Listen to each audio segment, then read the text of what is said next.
자, 누가복음 13장 6절로 9절입니다. 이에 비유로 말씀하시되 한 사람이 포도원에 무화과 나무를 심은 것이 있더니 와서 그 열매를 구하였으나 얻지 못한지라.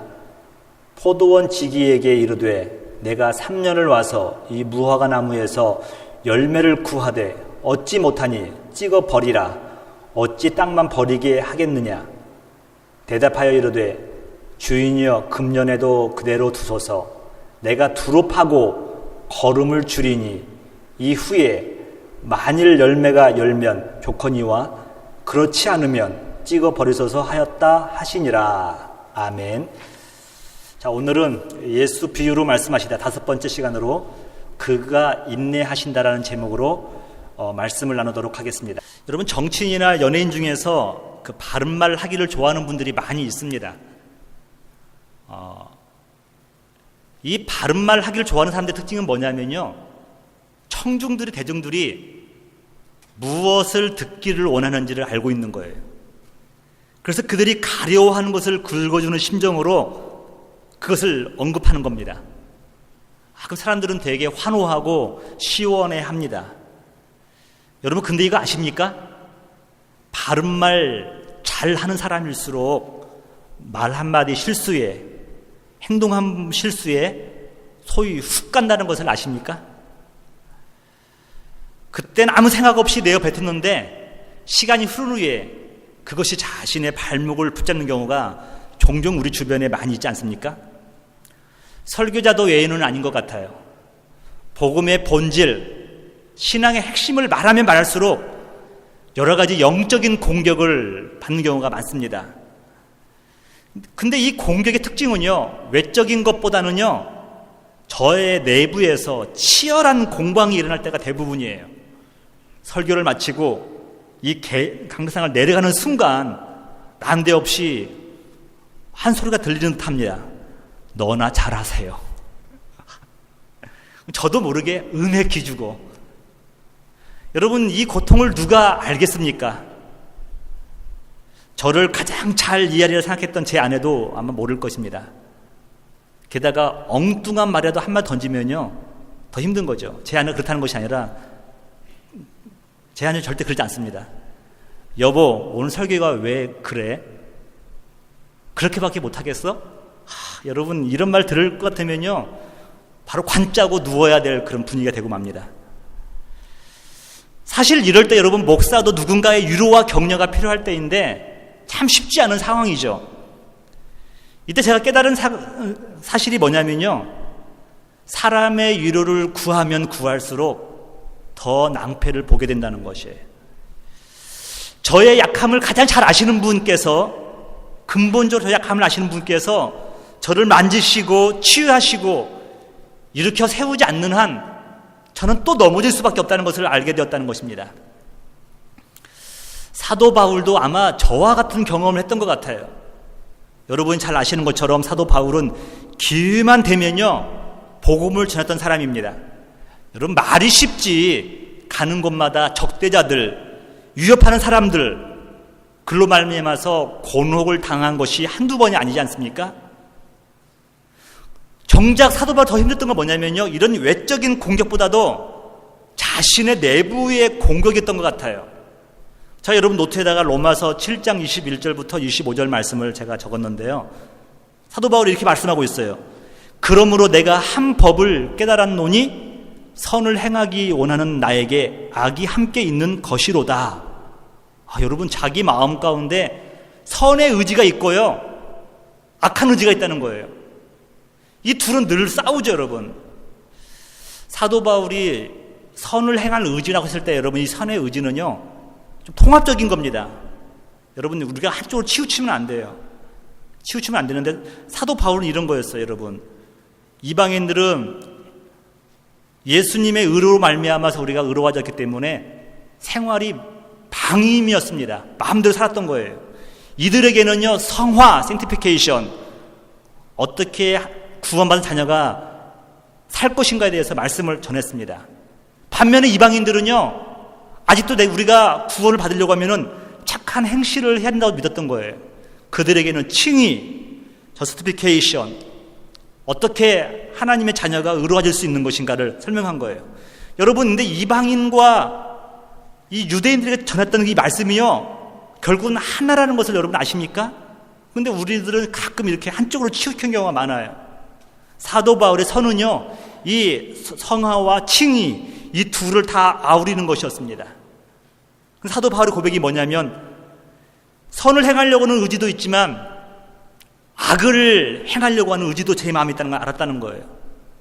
그러면서 말하기를, 내 속사람으로는 하나님의 법을 즐거워하되 내 지체 속에서 한 다른 법이 내 마음의 법과 싸워 내 지체 속에 있는 죄의 법으로 나를 사로잡는 것을 보는도다 라고 말씀하고 있어요.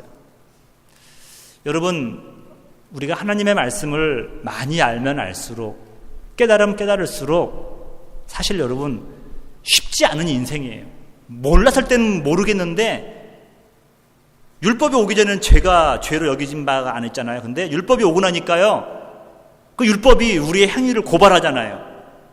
하나님, 얘 죄인이래요, 죄인이래요. 율법이 고소하잖아요. 율법, 하나님 말씀을 많이 알면 알수록요, 우리가 자칫 잘못하면요, 우리가 더 죄의식 속에 살 수가 있는데, 바로 그 상태를 말하고 있는 겁니다. 율법이 우리를 늘 고소해가지고요, 우리를 자꾸 찌그러지게 만드는 거예요. 그때 24절에 사도 바울이 이렇게 말해요. 오호라, 나는 곤고한 사람이로다. 이 사망의 몸에서 누가 나를 건져내랴. 여러분, 이런 고백 해본 적 있으세요? 목사는요, 설교 끝날 때마다 매일 해요. 이 고백을 준비할 때도 고백하고요. 그러면서 우리 주 예수 그리스도로 말미암아 하나님께 감사리로다. 그런즉 내 자신이 마음으로는 하나님의 법을, 육신으로는 죄의 법을 섬기노라.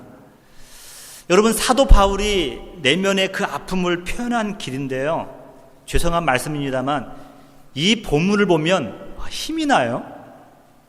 야, 사도 바울 선생님도 나와 같은 고통을 당하셨구나.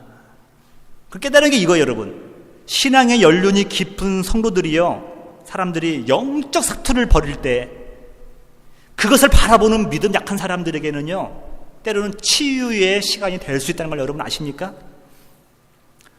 오늘도 성령님께서 주신 지혜로 저는 용기를 내어서 말씀을 전해보려고 합니다. 여러분, 저를 바라보지 마시고, 부담스럽잖아요. 바라보지 마시고 하나님의 말씀의 능력을 통하여서 은혜 받으시기를 주님의 이름으로 축원합니다. 제가 몇 주 전에 잃어버린 양의 비유의 말씀을 전할 때에 회개란 무엇인가에 대해서 말씀을 드렸습니다. 여러분, 양은 그저 자기 길을 갔을 뿐이고 가다가 가시덤불에 걸렸을 뿐입니다. 그 결과 죽게 되었다는 것이죠. 여러분, 집 나가면 고생이라는 말이 있는데 왜 내가 집에 나와서 이렇게 사서 고생을 하노? 주인께 들어가고 싶다. 여러분, 양은 결코 이런 생각을 한 번도 할 수 없는 존재들이라는 것입니다. 단지 목자가 와서 찾았을 뿐인데, 예수님은 이 비유를 마치면서 이와 같이 죄인 하나가 회개하면 라고 표현하고 있어요. 당신이 양을 찾았을 뿐인데 말씀하기를 이와 같이 죄인 하나가 회개하면, 여러분, 큰 틀에서 회개는 뭐냐면요, 하나님이 우리를 먼저 찾으시는 거예요. 믿으십니까? 여러분들이 주님을 부르기 전에 주님이 먼저 저와 여러분을 찾으셨다는 거예요. 하지만 오늘 본문에서는요, 회개의 또 다른 의미를 우리에게 설명해 주고 있습니다. 여러분, 오늘 본문 6절을 보시면 이렇게 나오고 있어요. 이해, 비유로 말씀하시되 이해. 여러분, 이해라는 말은 뭐냐면요, 앞의 내용과 지금 본문이 연결된다는 것이에요. 그러니까 앞에 본문을 좀 알아야 우리가 이 뒤에 본문을 해석할 때 유리할 것이라는 것입니다. 여러분, 앞에 본문은 너무도 우리 잘 아는 내용일 수도 있어요. 13장 1절에 보시면요, 빌라도 총독이 갈릴리 사람들의 반란을 진압하는 내용이 나옵니다. 여러분, 누가 모두 마찬가지지만요, 빌라도는 자신이 통치하는 기간에 많은 업적을 남기기를 원했어요. 그래서 여러 가지 공사를 합니다. 그 공사 계획 중에 하나가 뭐냐면요, 예루살렘을 관통하는 관계수로를 연결하는 것이었어요. 관계수로, 물이 들어오게 한다는 것이죠. 여러분, 그 물을 원활하게 공급하는 것은 자신의 치적은 물론이거니와 예루살렘 사람들의 환심을 사기에 너무도 좋은 것입니다. 또한 종교 지도자들에게 있어서는 물은 절대적으로 필요한 것입니다. 왜냐하면 수천 수만 마리의 짐승들이 성전에서 매일 제물로 바쳐지는데 그것들을 씻기 위해서 물이 필요했던 것입니다. 자연스럽게 빌라도의 정치적 목적과 종교 지도자들의 편리주의가 교묘히 맞아떨어지는 것입니다. 그래서 이 관계수로 공사를 할 때 어느 일정량의 공사 대금을 성전의 헌금에서 지불하게 된 것입니다. 이것이 화근이 되어서 갈릴리 사람들이 분기를 일으켰습니다. 거룩한 헌금이 잘못 쓰였다는 것입니다. 하지만 여러분, 이들의 항쟁은요, 곧 로마 군인들에 의해서 무참히 진압되고 말았습니다. 그 과정 속에서 항쟁에 가담했던 갈릴리 사람들이, 많은 사람들이 학살을 당하고 말은 것이에요. 이 사건을 두세 사람이 예수님께 보고를 하는 겁니다. 여러분, 보고하는 사람들의 그 마음을 한번 헤아려 보세요. 갈릴리 사람이 죽임을 당했는데 예수님도 갈릴리 사람이라는 거예요. 최소한 예수님이 손 놓고 있지는 마시고 뭔가를 해야 되지 않겠느냐는 것이에요. 근데 여러분, 갈릴리란 단어에 민감할 수밖에 없지만 이 소식을 들은 예수님의 반응과 대답은 의외로 담담합니다. 종교 지도자의 타락과 사회 구조와 또 로마의 폭정에 대해서 한마디 말씀하실 법도 하신데 전혀 다른 이야기를 하시는 거예요. 질문은 이런 겁니다. 학살당한 자들이 다른 갈릴리 사람보다 죄가 많아서 그런 줄 아느냐? 여러분, 동문서답 같지 않습니까, 여러분? 저 여러분들의 의식 속에는요, 예수 믿건 안 믿건 누가 어려운 일 당하면은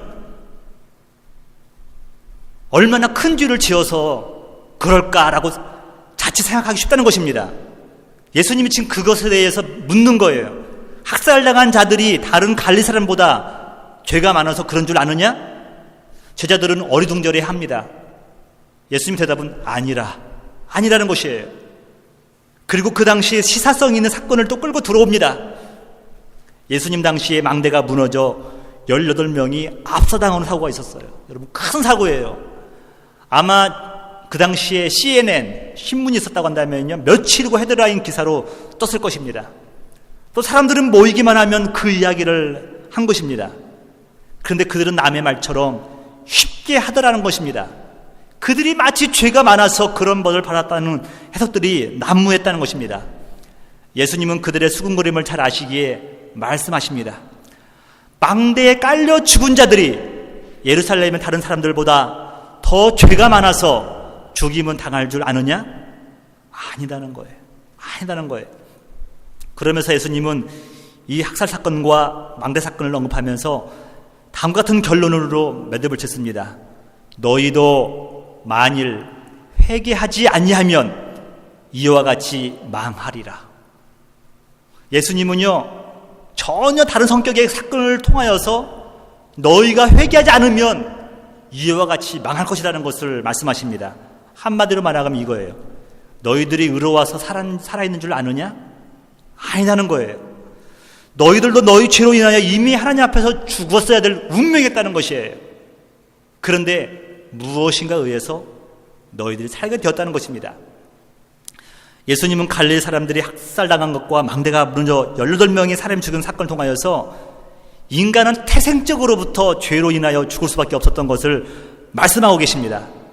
그런데 이 본문에서 말씀하시는 회개는요, 이른 양에서 보여주는 회개와 본질이 같지만 내가 죄된 생활에서 돌이켜야 한다는 의미의 회개입니다.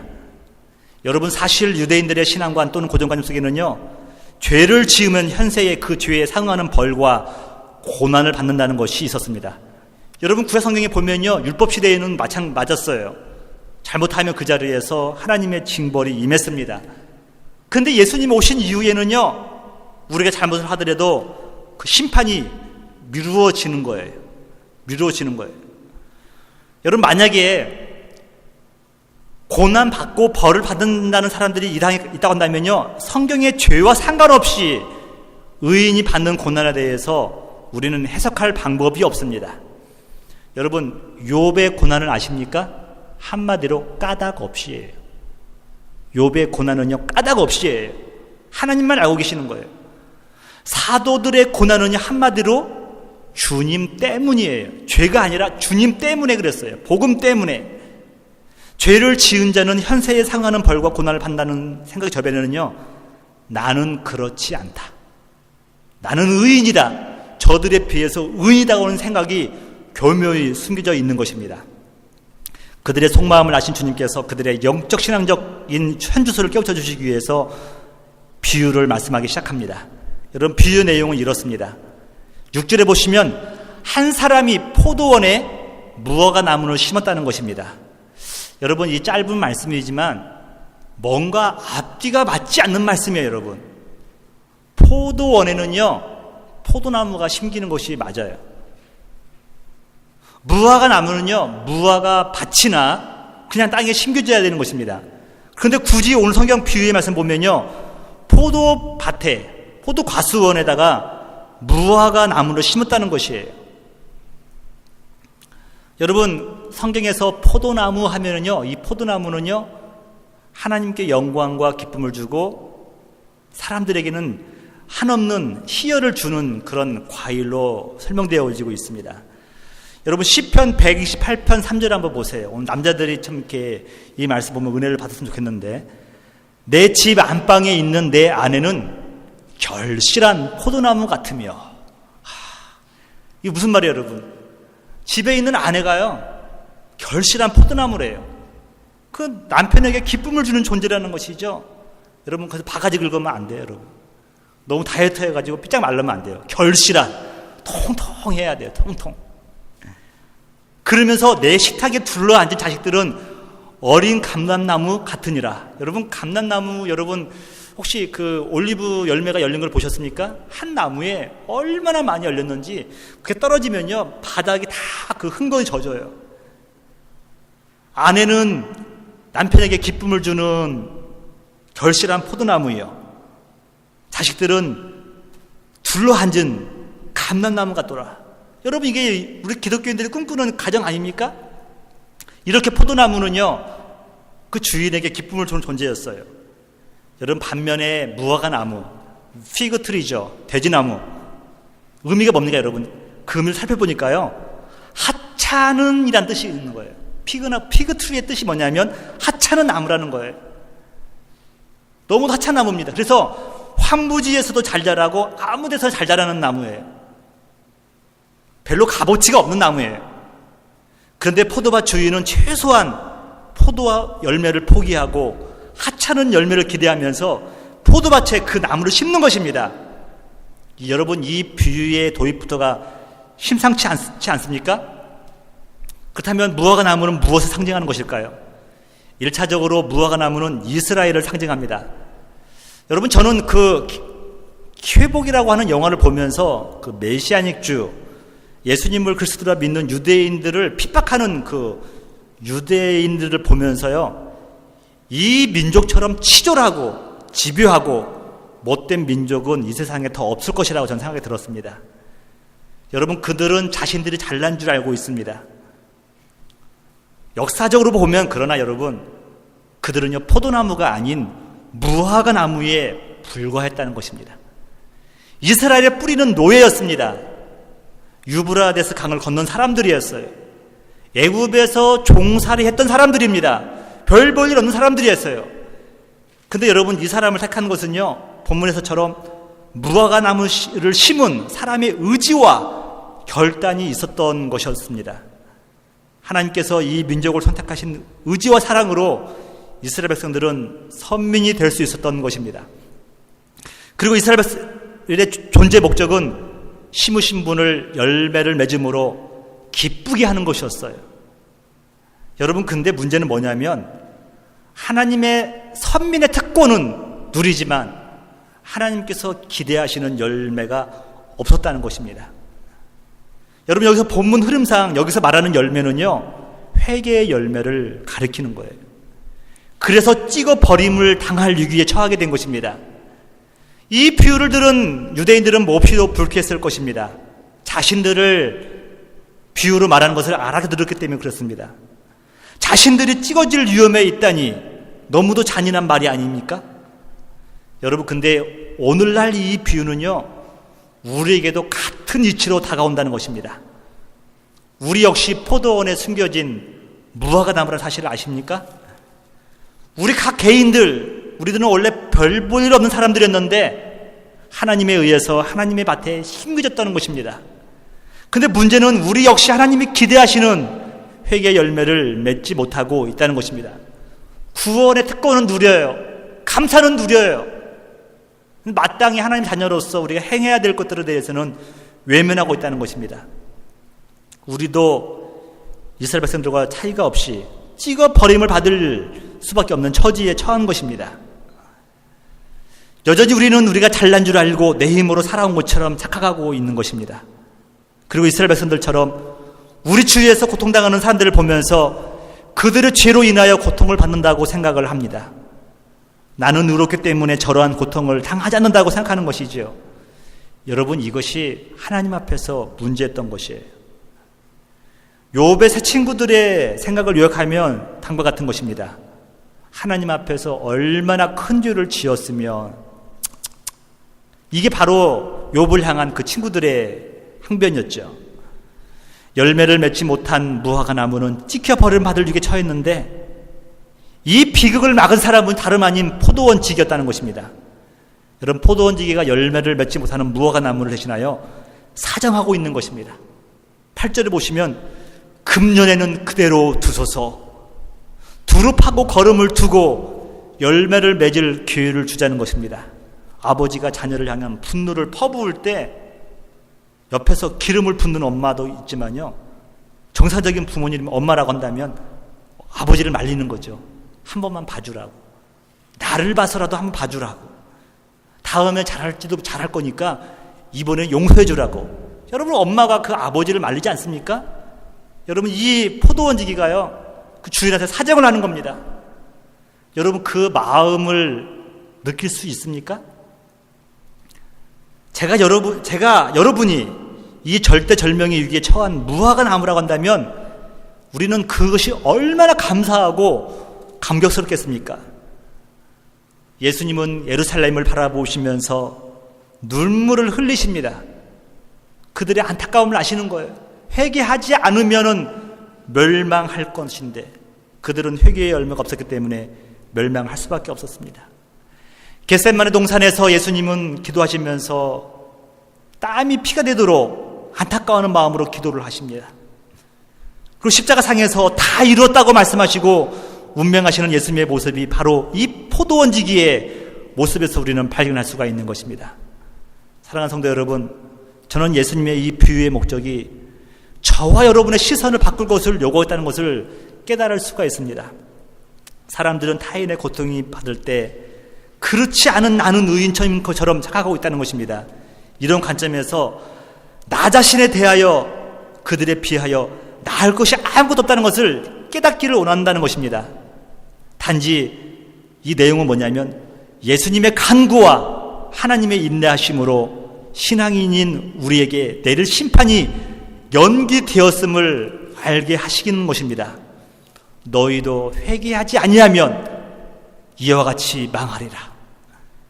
지금은 예수님의 간청으로 심판이 지연된 시간입니다. 그래서 이 시간을 우리가 말할 때 은혜의 시간이라고 표현하고 있어요. 이 모든 것이 주님의 간청으로 주어진 시간입니다. 이것을 잊어서는 안 됩니다. 그래서 오늘 본문에서 보여주는 회개의 핵심은요, 다시 예수님으로 돌아가야 된다는 사실입니다. 복음으로 돌아가야 된다는 사실입니다. 우리를 찾으시고 부르시는 그분을 맞이해야 한다는 것입니다. 그리고 다시 오실 주님을 생각하면서 거룩한 신부의 삶을 살아야 한다는 것을 말씀하고 있습니다. 여러분, 우리 기독교는 재림의 주님을 기다리는 종교입니다. 재림의 주님을 기다린다는 건 뭐냐면요, 끝을 바라보며 산다는 것을 말하고 있어요. 세상 사람들은 끝을 바라보질 않습니다. 근데 우리 기독교인들은요, 끝을 바라보는 거예요. 끝이 어디냐면 주님께서 오실 날이죠. 여러분, 데살로니가전서 4장 16절에 보니까 우리가 예수께서 죽으셨다가 다시 살아나셨음을 믿을진데 이와 같이 예수 안에서 자는 자들도 하나님이 그와 함께 데리고 오시리라. 우리가 주의 말씀으로 너희에게 이것을 말하노니 주께서 강림하실 때까지 우리 살아남은 자도 자는 자보다 결코 앞서지 못하리라. 주께서 호령과 천사장의 소리와 하나님의 나팔 소리로 친히 하늘로부터 강림하시리니 그리스도 안에서 죽은 자들이 먼저 일어나고 그 후에 우리 살아남은 자들도 그와 함께 구름 속으로 끌려올려 공중에서 주를 영접하게 하시리니 그리하여 우리가 항상 주와 함께 있으리라. 여러분, 그래서 우리 잘 될 것입니다. 우리 성공할 것입니다. 이런 말로 위로하지 말라는 거예요. 18절에 보면 그러므로 이러한 말로 서로 위로하라. 우리 주님 곧 오신다는 거예요. 우리 주님 곧 오셔서 우리를 온전히 구원할 것이라는 말로 서로 위로를 하라는 것입니다. 여러분, 초림의 주님은 은혜의 주님이시지만 다시 오실 주님, 재림의 주님은 심판의 주님이십니다. 지금이 곧 바로 은혜의 시간이에요. 주님 회개하고 주님께 돌아갈 시간이라는 것입니다. 믿는 우리에게는 더할 나위 없는 축복의 시간, 은혜의 시간, 구원의 시간이지만 믿지 않던 자들에게는요, 주님이 오실 때에 그들은 심판의 시간이 되고 말 것입니다. 이것은 출애굽 사건을 통하여서 증명된 사실입니다. 주님 오시는 그날을 온 천하에 만방에 우리 예수님께서 만유의 주가 되심을 선포할 것입니다. 여러분, 신명기 4장 11절에 보시니까 너희가 가까이 나와서 산 아래에 서니 그 산에 불이 붙어 불결이 충천하고, 여러분, 하나님께서 불로 임하셨죠. 근데 여러분, 그 불을요 어둠과 구름과 흑암이 덮어준 거예요. 이거 은혜예요. 저와 여러분들이 하나님의 거룩함을 보는 순간 우리는 죽을 수밖에 없지 않습니까? 하나님은 당신의 의로움을 드러내시지만 어둠과 구름과 흑암으로 가리워 주셨어요. 애굽 사람들에게는요, 어둠과 구름과 흑암이 저항의, 저주의, 심판의 시작이었는데, 믿는 자들에게는요, 하나님 자녀들에게는 어둠과 구름과 흑암이요 그들의 구원의 시작이었다는 걸 여러분 아십니까? 저는 오늘 말씀을 마치면서 마지막으로 여러분에게 로마서 3장 25절을 다 같이 한번 읽을 것을 권유하고 싶습니다. 다 같이 한번 읽어보겠습니다. 시작. 이 예수를 하나님이 그의 피로써 믿음으로 말미암는 화목제물로 세우셨으니 이는 하나님께서 길이 참으시는 중에 전에 지은 죄를 간과하심으로 자기의 의로우심을 나타내려 하심이니라고 말하고 있습니다. 여러분, 길이 참으시는 중에 지은 죄를 간과하심으로 자기의 의로움을 드러내셨다는 것이에요. 저와 여러분은 그래서 의로운 하나님의 자녀가 된 줄 믿습니다. 그래서 방임해서는 안 되는 거예요. 거룩한 삶을 이루어 가라는 것이에요. 이젠 우리의 모든 의로움을 내려놓으시고 나의 나된 은혜는 하나님이 길을 참으시는 결과였음을 깨달으면서 주님 앞으로 돌아온 여러분 되시기를 주님의 이름으로 축복합니다.